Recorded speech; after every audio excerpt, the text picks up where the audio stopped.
Do you not understand what we're saying? You really are dim-witted, said my in-laws as they tried to kick me out. I've told you time and again not to leech money from our son. Disappear, you parasitic wife. Despite their harsh words, I decided to leave. Arguing seemed pointless. It might be enlightening for you to personally experience who the real parasite is, I murmured to myself. My name is M. I'm a 35-year-old office worker. Tom and I have been married for 3 years. We don't have children yet, but with both of us having incomes, we used to enjoy trips and dining out, cherishing our happy days together. Now that I've transitioned to remote work, I handle household chores, allowing Tom to focus solely on his job. On weekends, he helps around the house, and we've managed to maintain a balanced married life. Tom and I met at a group blind date, and I was drawn to his kind smile instantly. After dating for 2 years, we got married. Even after marriage, Tom has always been incredibly supportive, his smile healing me every day. However, our happy marriage isn't without its challenges, mainly the presence of my in-laws. Tom's family runs a ramen shop that his father started 15 years ago after leaving his office job. The business seems successful with several branches in the city. The first time I met my in-laws, they were dressed in expensive luxury brands, seemingly more for show than genuine choice. To put it bluntly, they seemed nouveau rich. Our first meeting was when we visited them to announce our marriage, and from the start, they seemed to look down on me. Any daughter-in-law is fine as long as she can do housework and doesn't cause trouble, but she does seem to lack fortune, doesn't she? They remarked. I was taken aback by their directness. My husband quickly reprimanded them, and they behaved better afterward. Yet I realized there were people who spoke their minds without a filter. Perhaps it's a trait of restaurant owners, especially ramen shop owners, to be assertive. Thankfully, my husband is always on my side, reassuring me that even if I were to lose my job, we would manage together. Is this version okay, or would you like further adjustments? I wouldn't consider working in a ramen shop, so their words didn't bother me much. Besides, my husband apologized many times for his parents' rude behavior and assured me that we only needed to interact with them during major family events. Apparently, he doesn't get along well with them. I heard that his father had always been stubborn and struggled as a salaried worker. Though kind to my husband, his attitude became arrogant and condescending after his ramen shop became popular. He often meddled in my husband's career choices and demanded more respect because he was the breadwinner. That's why my husband didn't like being around his parents and moved out when he went to college. The only thing he's grateful to his parents for is that the profit from the ramen shop funded his college education. Thanks to that, he got a job in a reputable company and wants to repay them for their kindness someday. But other than that, he generally wants to avoid them. Since he told me that I hadn't met with my in-laws even once after getting married, I think one reason we haven't had to meet them is that we don't have children yet. For a while, we lived happily as a married couple. However, recently my in-laws' ramen shop started facing financial difficulties. Their rude attitude was the main cause. In the past, if a ramen shop had good food, people would visit even if the owner was gruff and unapproachable. But now, online reviews and social media heavily influence a shop's reputation. The in-laws service became the subject of many negative reviews. Complaints ranged from the owner being too curt to messy serving by the waitresses, to the owner visibly getting grumpier during rush hours. It felt like they had become complacent due to their initial success.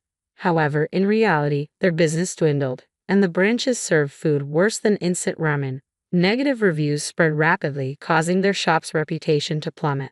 They blamed the times and stubbornly stuck to their old ways, which eventually led to the closure of all their shops, including the main one. It seems they finally realized the gravity of the situation. Uncharacteristically, they turned to their son, my husband, for help.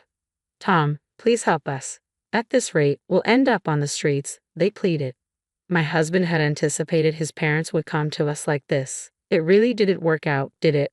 I told you before, didn't I? If you act too arrogantly, you'll end up regretting it. There's a saying that the customer is God. If you treat them carelessly, they'll come back to bite you. Back then, you dismissed my words as just naive opinions, didn't you? This is your own doing. You really should reflect on your actions. I'm sorry. Would you like any further adjustments? But turning to us for help is futile. My husband stated firmly. My in-laws collapsed to their knees, crying at his harsh words. I never imagined my kind-hearted husband could be so stern, yet I could feel the love he held for his parents in his words. He spoke sternly out of concern for them. At that moment, I realized how admirable my husband's character was and fell for him all over again. Eventually, my in-laws gave up and left. However, a month later, they returned to us looking completely worn out without a single branded item they used to flaunt. Even after selling all our branded goods, we still can't pay off our debt. We even sold the car, but there's still so much debt remaining. Can you help us out, please, Tom? We don't have anyone else to turn to, they pleaded, bowing deeply to their son. My husband crossed his arms, pondering what to do. I wasn't fond of my in-laws, but seeing them in such dire straits made me want to help them.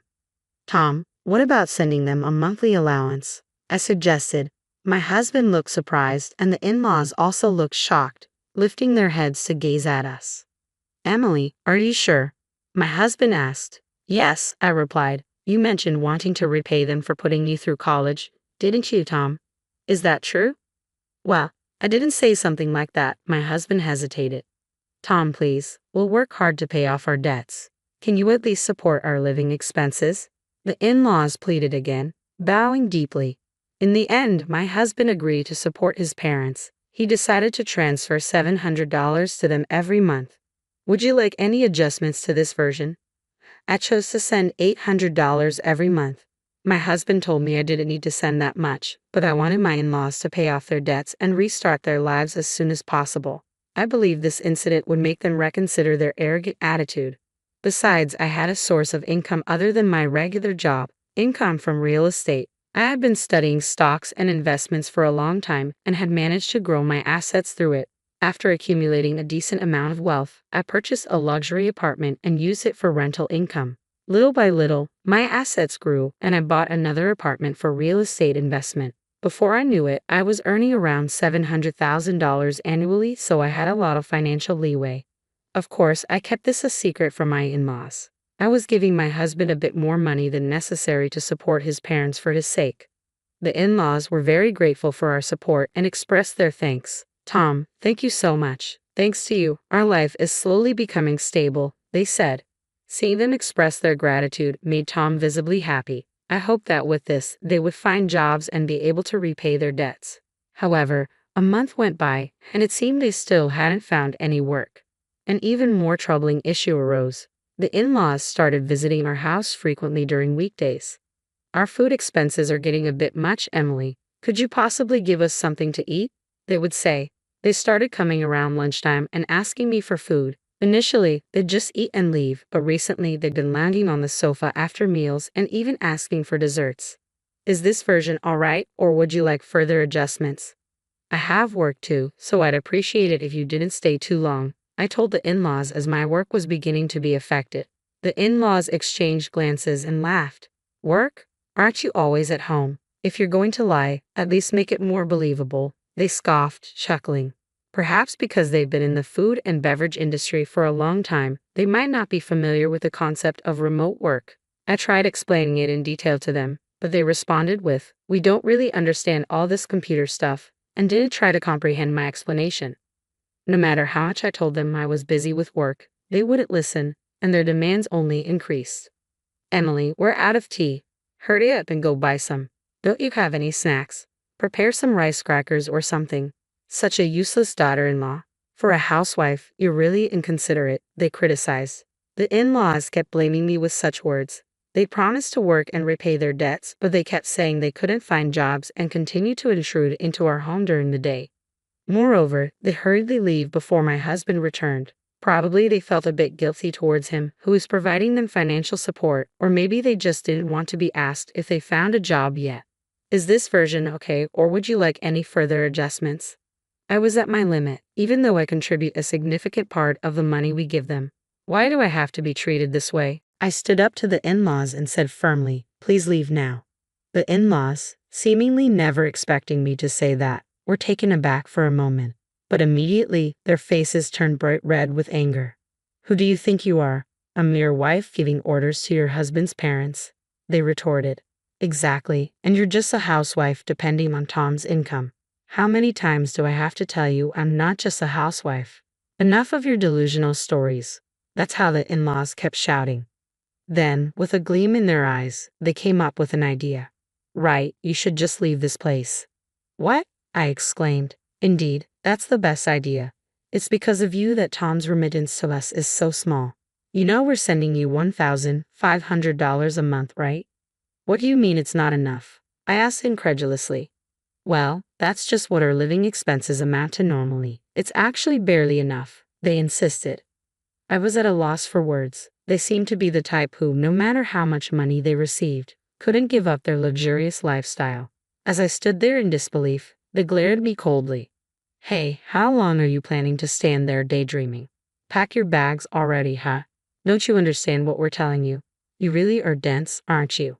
We're telling you to stop leeching off our son for money. Get lost, you parasite of a wife. They sneered. With those words, the in-laws tried to throw me out.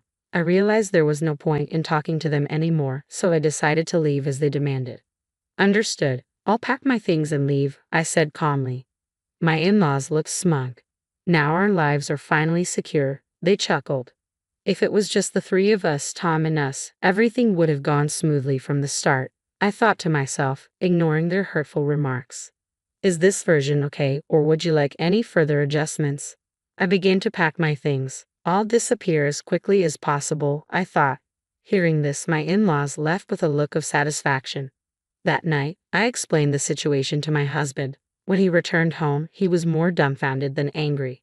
Emily, I'm truly sorry, he said. It's okay. Now I realize that they'll never change. It's good to know that there's no point in trying anymore. I comforted my husband. Together, we packed our things and decided to leave the house. About 2 weeks later, we received a call from the in-laws. So, what's the situation now? Have you left the house? I've been trying to contact Tom about the remittances, but he seems too busy to answer the phone. We've already left, so you can rest easy. You won't see me in front of you anymore, I replied.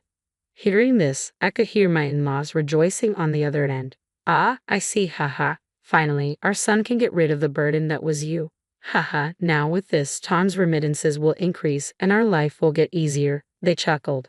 The in-laws seemed pleased as they continued their conversation. I sighed and responded sharply, You really had a lot to say about me, didn't you? It would be good for you to experience firsthand who truly fits the description of a parasite. As I said this, I could hear the in-laws getting angry again. With that attitude, you truly are a hopeless daughter-in-law.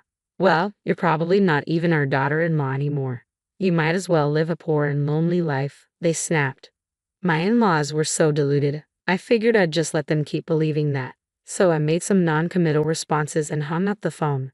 Is this version alright, or would you like any further adjustments? I received another call. Do you need something else? As soon as I answered, my in-laws, sounding panicked, started interrogating me. What the hell is going on?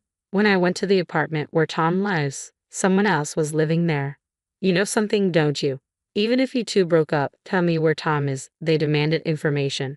My husband, who was listening next to me, took the phone. I've always been with Emily, Tom. Why are you with that woman, and why have the remittances to us stopped?